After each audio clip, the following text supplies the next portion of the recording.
Language belongs to us as human beings and so bears the mark of thought. Thus, language prevents us from saying what we can only intend saying. What is within me, what I alone hold as merely my opinion, is peculiar to me, belonging only to me. If I say, that is my opinion, I think others do not share the same opinion. For my opinion, meinung is only mine. From this, Plato distinguished doxa, or something like that, or opinion from episteme, or knowledge. Yet, when I openly speak of my opinion, what I utter can only be universal. If I say, this point here is at once all points, everywhere in the world. If I say now is every moment of time. If I speak, say, or will this as something singular, it is everything, for everything is a singular this. Whatever is singular becomes, as soon as we utter it linguistically, something universal. We help ourselves out with names, but nothing could be more arbitrary. The name lacks any necessary reference to the person named. When I say I mean this absolutely singular individual, but what I thereby succeed in referring to is rather every individual. It is said of feeling that it is something ineffable, that it is throughout merely something peculiarly mine. But of all statements, that is the most meaningless and lacking in truth. I determine what is singular, this or that, by universal determinations, which can each be shared with other things. What is singular and what is universal are thus quite inseparable. And here lies the nature of whatever is concrete. There is nothing true in what is singular as such, just as there is nothing true in the universal as such, since both are only empty abstractions. As we think and philosophize abstractions, no doubt arise, but it is precisely the job of the science of speculative logic to come to know the true nature of abstractions, to come to know that whatever is abstract is thereby empty of truth. We now come to thinking, to what in general is. We have already called it the activation of the universal. Thinking, in its reflection on an object, belongs to the conscious mind. We speak in connection with thinking of reflection, of thinking something over. We at once harbor representations of law, recht, or of the state. We think about it, and by thinking something over, we believe we fathom its essence, what is essential or true in it. This prejudice of the ancient world, namely the prejudice that by reflecting on something we get to its essence, which is the first position of thought towards its object, has now become shaky. As in modern times, everything else has been attacked and even overturned by the second, skeptical position of thought toward its object. Among the ancients, there was never doubted that by thinking something over, we come to know it.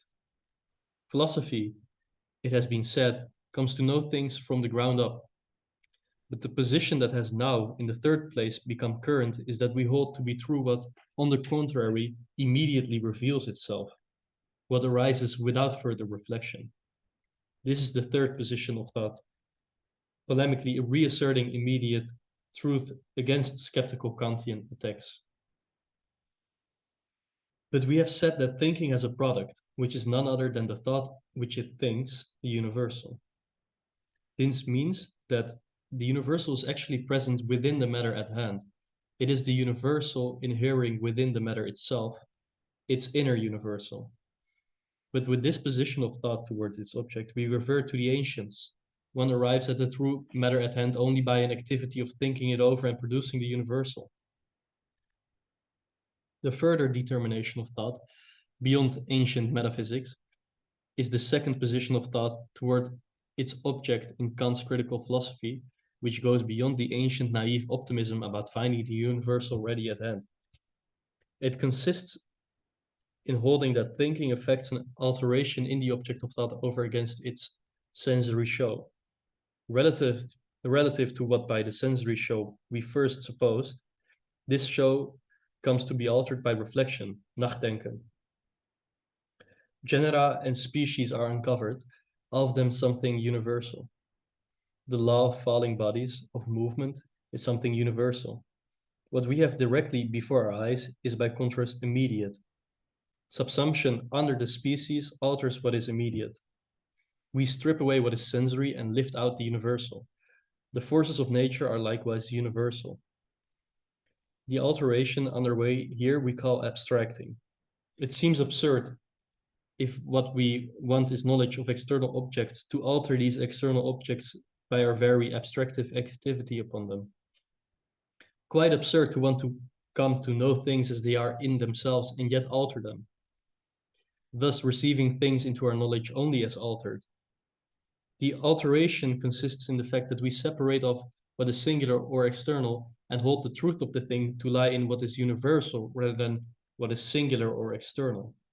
Quite oddly, for Kant, it is by altering things that we are persuaded we secure their inner truth.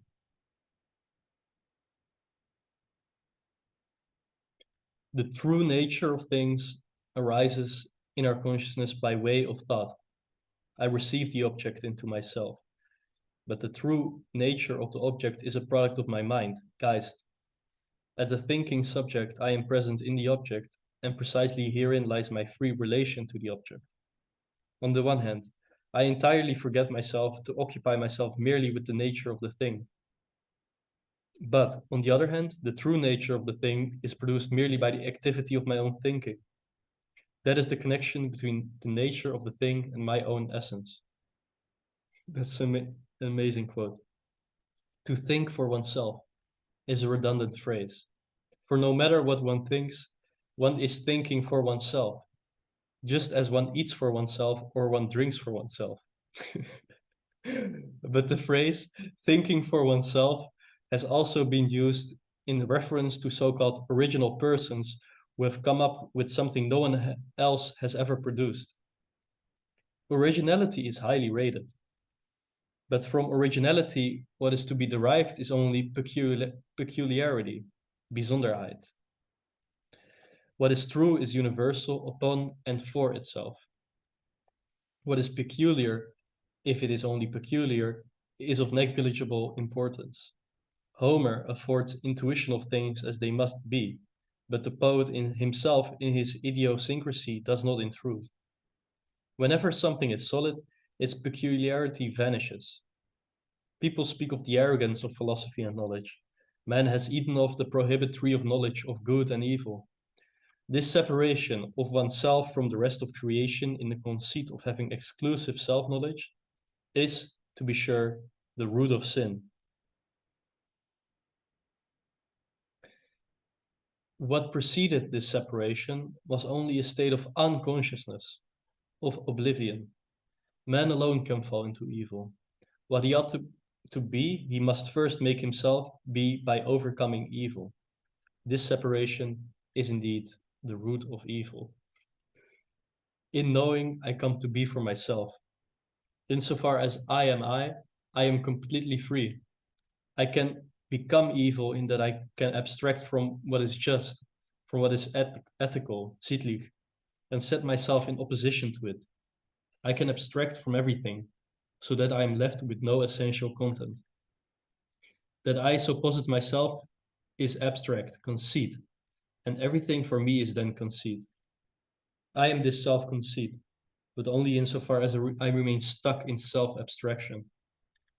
Knowing encounters this opposition, but the same activity which passes this self-separating judgment, which introduces division, also holds court over it, over the same division.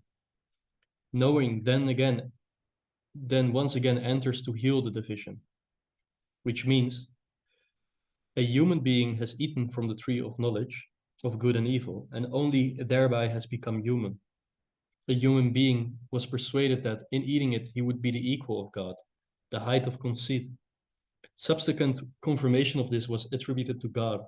Man has become like one of us. God in the plural, one of us.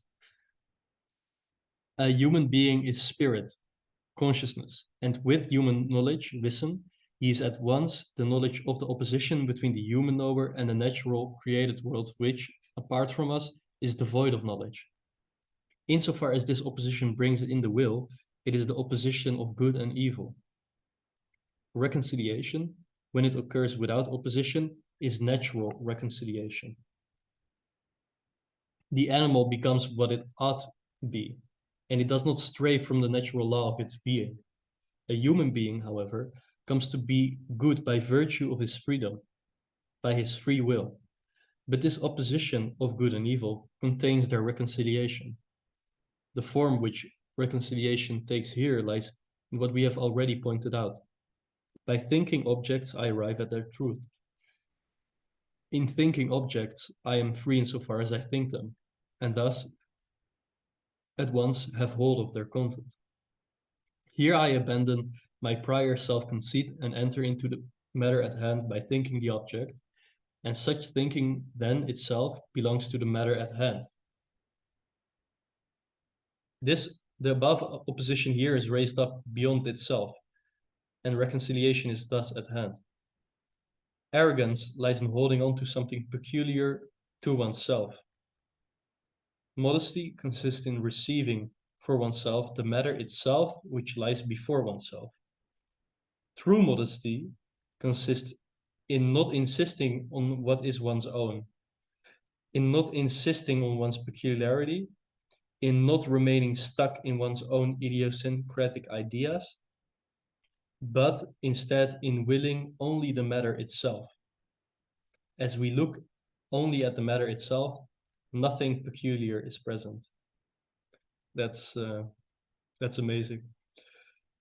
Feeble-minded modesty holds itself clear of the matter of hand, and such modesty directly passes into arrogance again. Conscious of its own merit, modesty then forgets to forget itself, while when we hold ourselves within the matter itself, we forget peculiarity. In knowing we are free, we remain firmly lodged in thinking. In philosophy, we have to do with the matter itself and with the surrender of self-conceit. Aristotle held that we ought to make ourselves worthy of knowing the matter at hand. This matter, this substance, God, truth, as being upon and for itself. An und für sich sein, as usually being translated as being in and for itself. My preference for being upon and for itself is explained in the translator's introduction. We must make ourselves worthy of raising ourselves up to the level of that matter. We make ourselves worthy when we leave our peculiarities behind. We enjoy dignity by taking up residence in the content of knowledge, in what is substantial, and such dignity is quite contrary of arrogance. So let's stop there.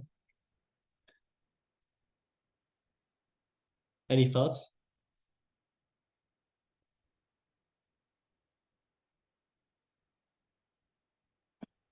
I love so many things in this what we read, but I particularly enjoyed I mean, I'll just talk about what I think last. Is I love the forgetting to forget. You know, it just goes to show the difficulty of thinking about being. I think you have to forget. You have to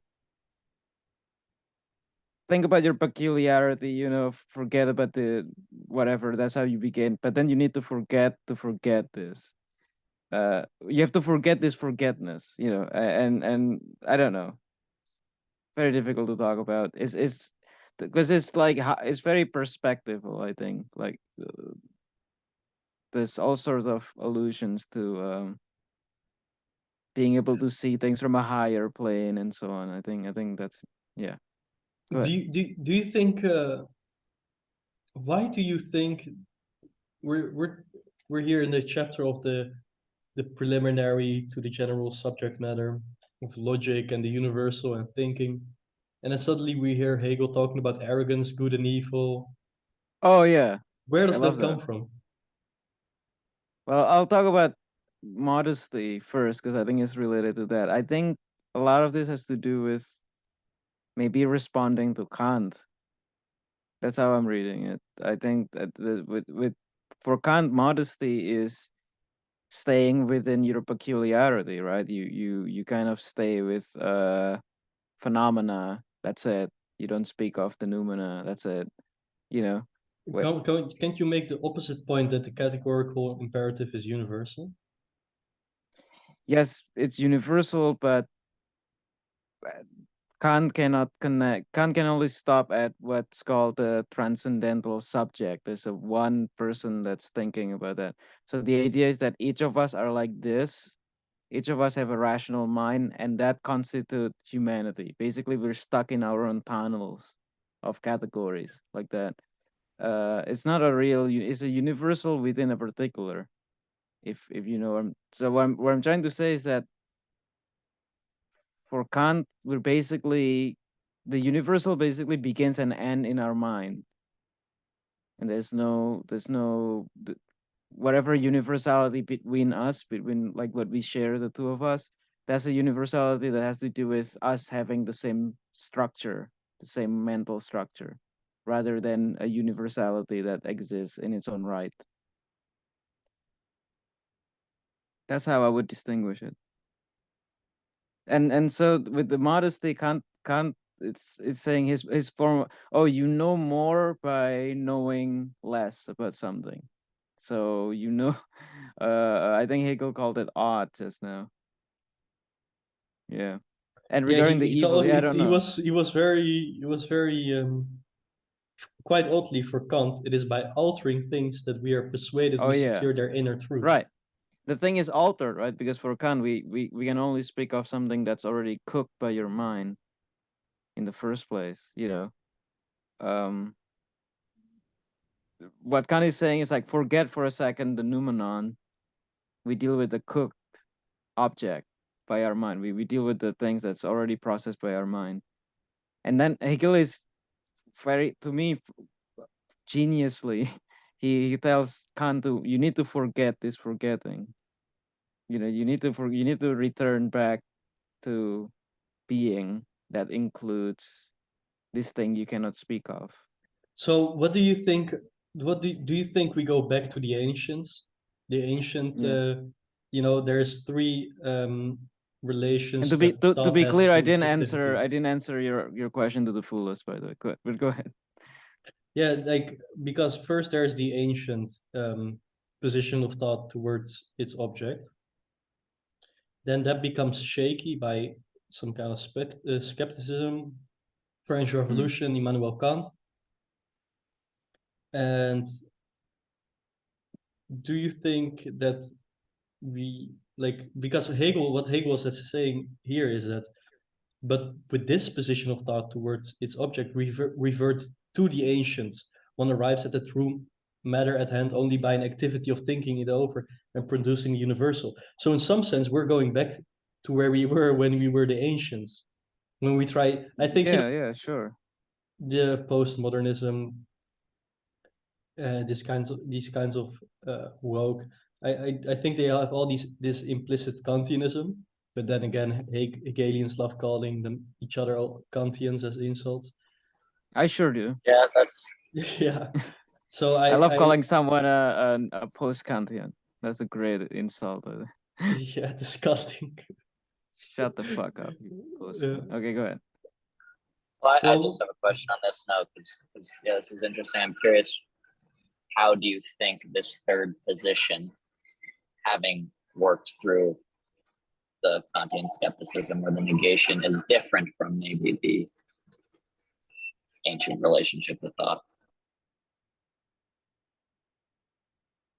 If I were to think about that, it probably has to do with the fact I think, and I can find it in the text we just read, but he alluded to a kind of unconsciousness that happens in history, right? yeah, in the I think Garden of Eden. we unconsciously carry, let's say, these Platonic ideas, these ancient ideas, and we just sort of have them, as I believe you put it, ossified, in our cognition, in our thinking. We carry them along, and I think we need to, yes, we need to return, and we need to return to the ancient, precisely. I think he said here, to make ourselves worthy, right? We need to go to their level, to think about their very becoming, to their process of becoming. How did the ancient think this way? We need to think that in order to like unfuck ourselves out of this ossification, That would be, I think, why we need to return. If that were the question, by the way. What was the question again? Well, I think what Hegel, this is like an extremely oversimplified summary he's giving us here. Of course, in some kind of of course. lecture. Yeah, I mean, at a certain point he talks about abstracting, the act of abstracting. And he calls it absurd. Yeah. He keeps using the quite absurd, it's absurd. It's absurd to want Right. to come to know things as they are in themselves and alter them. So this is basically the Kantian move, right? Like, that's the Kantian move, that you yeah. can actually know things. Like, that's absurd. To say that's absurd, that's the Kantian move. No, I don't think Hegel is opposed to knowing. I think Hegel is No, opposed Hegel's to, not opposed to yeah. No, I Yeah. would say that the Kantian move Oh is yes, to after posit altering that it, yeah. that it's absurd to want to know things in themselves and like get to the matter at Yeah. hand and the essence of it. Right. And then, Right. Hegel later on starts talking about self-conceit and also modesty and arrogance. Right. I think that's literally a diss on Kant, that entire modesty section, I believe. Yeah. Yeah, it's like Yeah, I love he those says- Hegelian inversions, where it's like Yeah. the attempt at modesty actually is a great expression of kind of hubris, Yeah. So conceit is excessive pride in oneself. I Yeah. didn't know that. He says that I supposit myself is abstract conceit, and everything for me is then conceit. I am this self-conceit, but only insofar as I remain stuck in self-abstraction. What do you think that means? I think probably, well, the word abstraction here is interesting to me, but I think it has to do with image thinking. He was talking about geometry earlier in the passage. He was talking about how ancient philosophers thought that the root of logic, or the root of philosophy, is geometry. But Hegel is saying there's still some sensuousness that smuggled itself into geometry. It's not pure thought. It's not pure thinking. You have to like you think about a triangle, right? You think of a shape, Yeah, and you have your visual, yeah. something like right. So I'm trying to connect it back to what we were saying. It's interesting. I mean, he connects. Lost my train of thought. Go ahead. On this topic of abstraction. It seems like he's connecting the act of evil to the act of abstraction. That is what kind of allows us to remove ourselves from this unconscious kind of law of nature. And by abstracting ourselves from this, we can conceive of something like good and evil, or something like good and then set ourselves in opposition to that. And then he says on page 13, he says, I can abstract everything, or I can abstract from everything so that I am left with no essential content. And then I remain stuck in self-abstraction. And I'm curious, kind of juxtaposing this sentence here with the quote we were discussing about in the previous section, where he's talking about sort of thinking being beyond space and time, and this kind of super sensuous type of thought. Because it seems almost as if he might be contradicting himself in some ways, that they're identifying maybe this shut up, Eric. To do that, you kind of by abstracting yourself completely, you lose the essential content. And is there a kind of a risk in getting I- lost in your own self-enclosed subjectivity, you know, and then how do you square that with that other aspect of the purity of thinking that he talks about in the other quote? Yeah, I think that's a really good question. He says, in knowing I come to be for myself. But if you're, if everything is kind of, if you are stuck in that, claiming that everything is conceit. Yeah, I would be interested actually to know what German word he uses here, because the word conceit as this, is he using it in this word, excessive pride in oneself? I'm not so sure Yeah, what yeah, he's getting at. is that it means like, you know, you think very highly about your own judgment or something. And then you can like get stuck in self-abstraction. Yeah. But then if you do this, you are not coming, your knowing is not coming to be for yourself. If you're stuck there, right? Yes, because in order to come to be, you need self-knowledge, and that's done. That is a kind of knowledge. Self-knowledge is like absolute knowledge, right? Where you can speak about the universal you, right? Yourself, and it's literally you. It's you talking about yourself. You can connect the form and content of it. That's how I understand. Yeah, and it seems So like there's some like important relationship between the universal and the particular, and it seems like in this yeah, passage he's almost kind of identifying how we can't fundamentally separate one from the other. You know, like even if you organize or you know, structure your speech and your thought, you know, using the phrases like, oh, this is just my opinion, or this is solely my own thinking, and try and excavate all universality from your speech and thought, you end up sort of in a dead end. You know, like you end up you end up in a dead end there. So you can't do away with the fact that your own particularity is sort of an expression of the universal, but by the same token, you can't extract from the universal and, you know, complete, I think, particularity. I think that would maybe be the risk of losing yourself too far in the clouds of abstraction. But I'm curious what you guys think of that. Yeah, and yeah, there,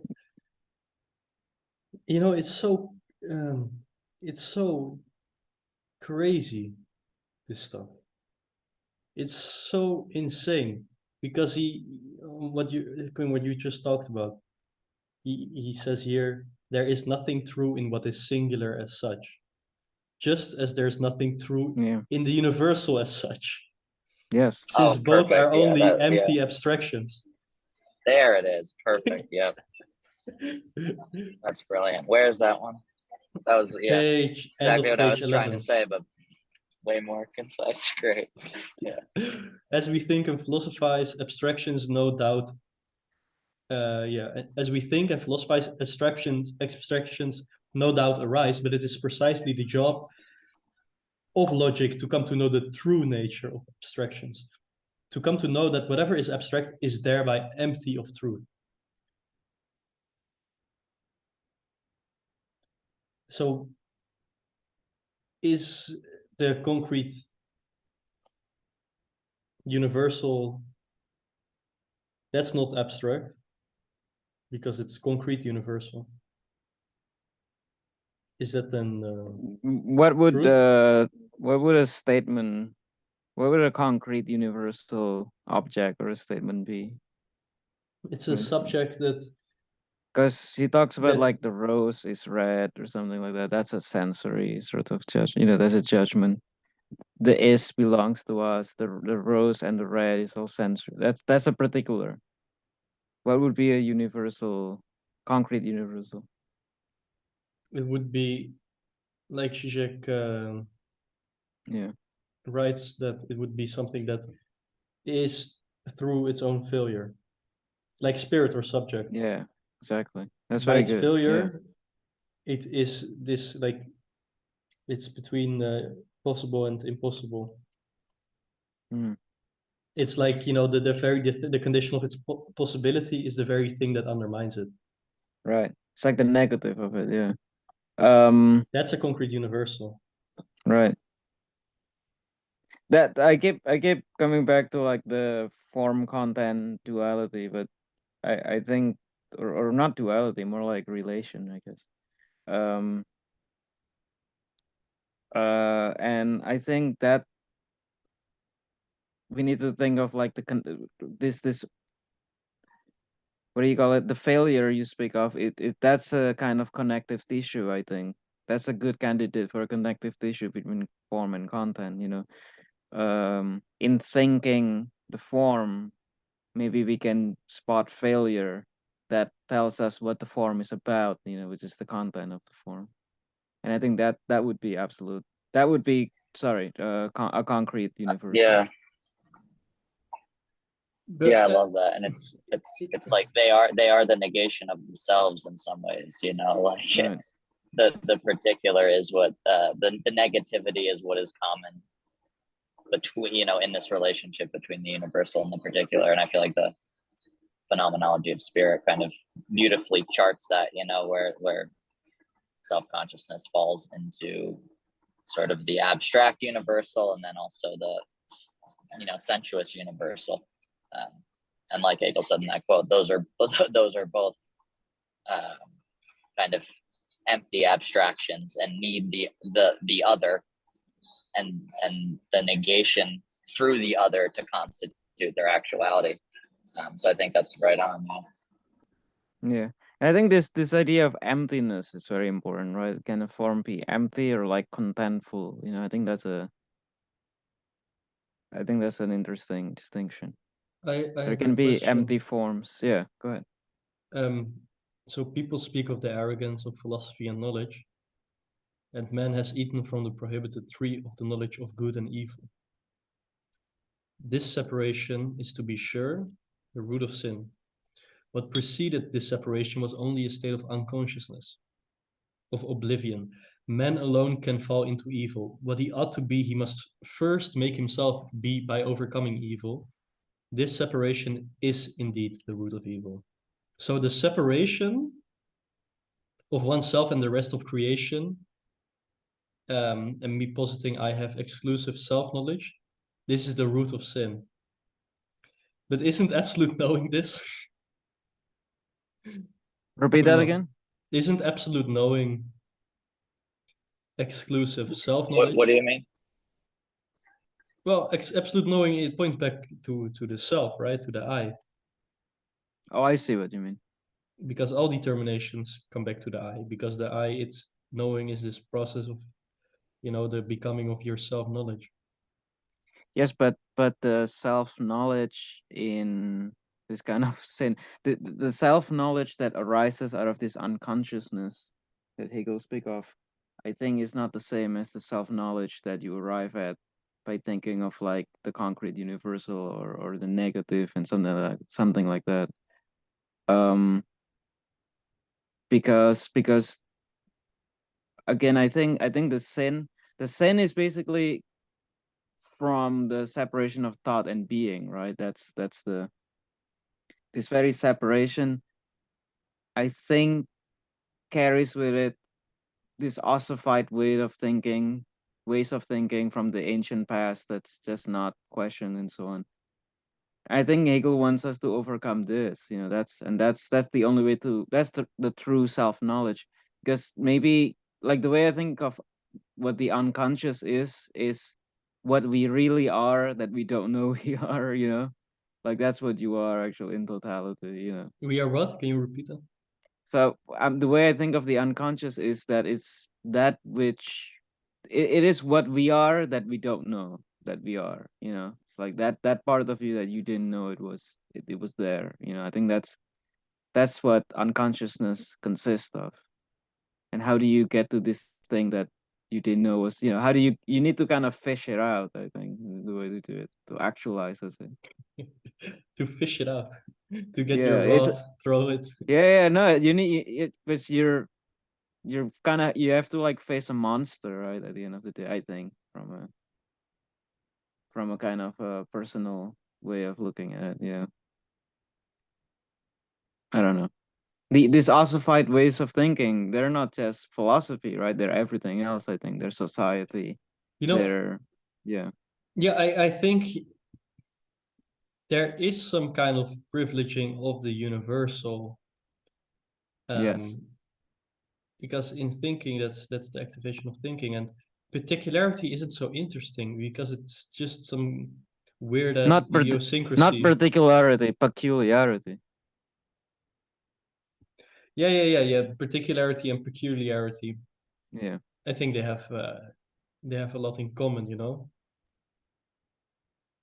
But I think the particular is amongst the universal and peculiar. I don't know. Maybe I am nitpicking here, but I I think think that peculiar. no, I Yeah. think that could be an interesting distinction, Jason. Like the particular is that which is Yeah. participating within the universal, and the peculiar is the particular which is trying to extract itself Yeah. from the universal. A peculiar is, I think, someone is your is a stance rather than what you are ontologically. So if you're a peculiar person, it means that Yes, you have a kind of Mm. let's say you're a naive realist forever. Like you don't want to change. Like that's me. That's just me, bro. That's peculiarity. Particularity is like that's one particular banana amongst other bananas. Something like that. What do you think? it's trying to deny the universal in some way. Right. Whenever something is solid, its peculiarity vanishes. Yeah, you're finding. Well, hold on. Where is that? I don't want to read the proceeding. What is true is universal upon and for itself. What is peculiar is only peculiar. It's of negligible importance. Yeah, I he's feel like talking there is about. a privileging of the universal in the Yeah. production, in like what guys produce. There's a Production little of footnote thinking. here on this exact point that we're making. It Okay. says whatever the Besonderheit is normally so it's the same word. particularity, but with a negative connotation, it becomes peculiarity. So I feel like we kind of nailed that one. Yeah. That's There it nice. is. Once again, a problem that could have been solved by reading, literally. Yeah.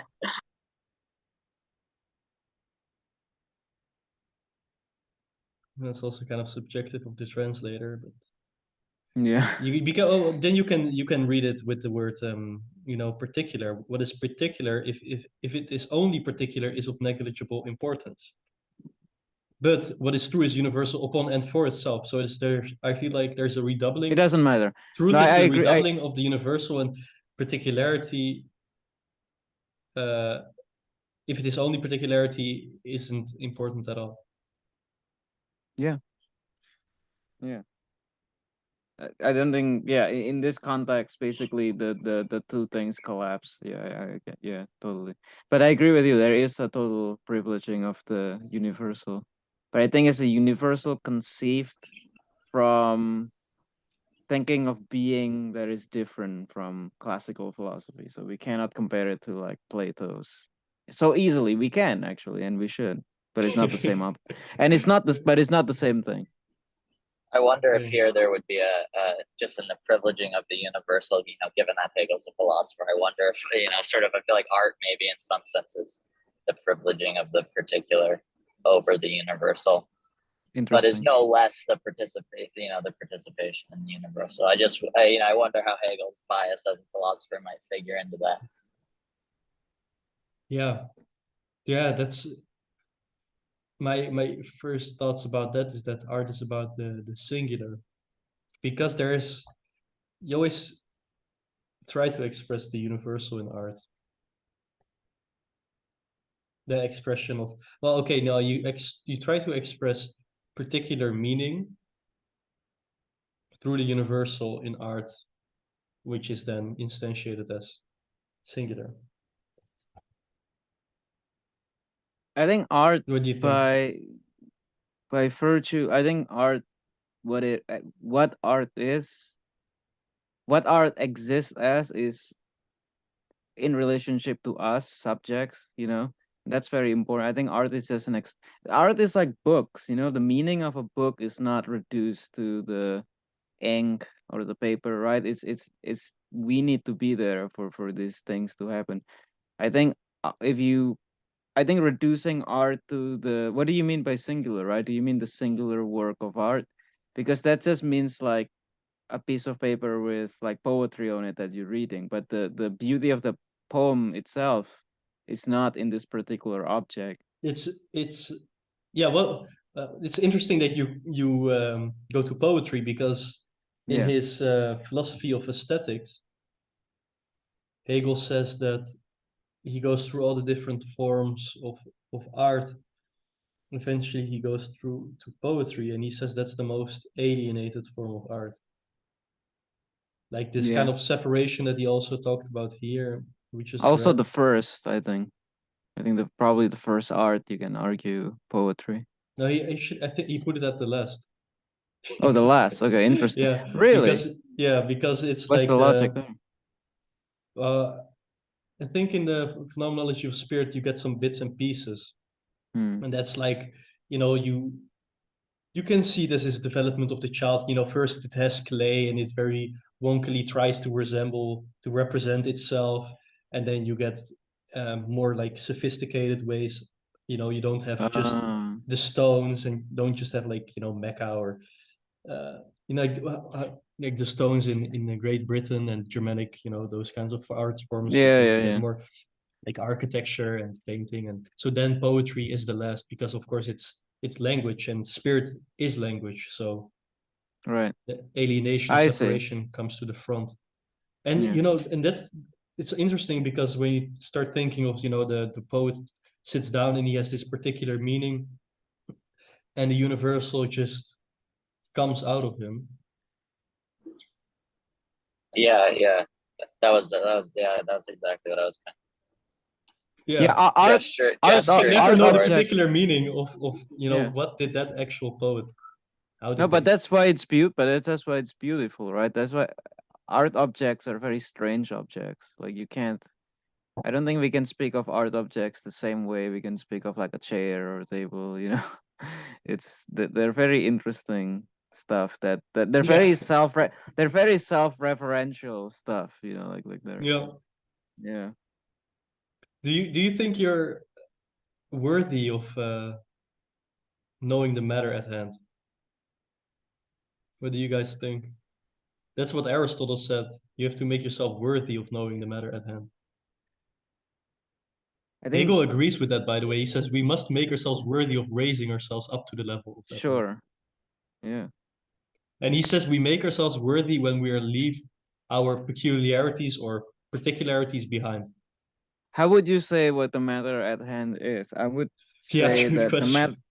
I would say the matter at hand is the undivided object, you know, as they are apprehended There's a as a givenness. yeah, exactly. So what is an immediacy, right? The matter at hand. And in order for you to be I, worthy of, f- I don't know. To me I this is feel like literally, there's a. go ahead, sorry. Oh, go no, go ahead. No, to me, like on a very basic way, if we understand matter at hand just being immediacy, I think the first step is to overcome naive realism, and that in and of itself makes us worthy to think of like what do you? I believe what he means by Yeah, that was. worthy here.